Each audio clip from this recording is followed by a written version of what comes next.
রবিবার সকালে মালদা শহরের রামনবমী উপলক্ষে দেখা গেল কলস যাত্রা। এদিন সকালে মিছিলে পা মেলালেন ইংরেজবাজার পৌরসভার চেয়ারম্যান সহ অন্যান্য তৃণমূল কাউন্সিলর। ইংরেজবাজার পৌরসভার 25 নম্বর ওয়ার্ডে হনুমান মন্দিরে 10 দিন ব্যাপী অনুষ্ঠিত হবে নাম সংকীর্তন।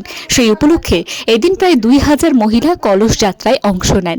মিছিলে উপস্থিত ছিলেন ইংরেজবাজার পৌরসভার চেয়ারম্যান কৃষ্ণেন্দু নারায়ণ চৌধুরী, স্থানীয় কাউন্সিলর কাকলি কর্মকার, কাউন্সিলর উদয় চৌধুরী, বিশিষ্ট সমাজসেবী কৃষ্ণ দাস, পলি শঙ্কর সহ অন্যান্যরা।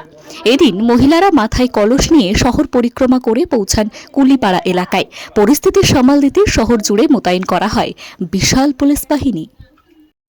ভগবান শ্রীরামচন্দ্রের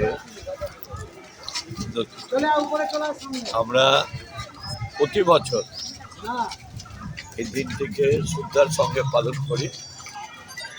25 নম্বর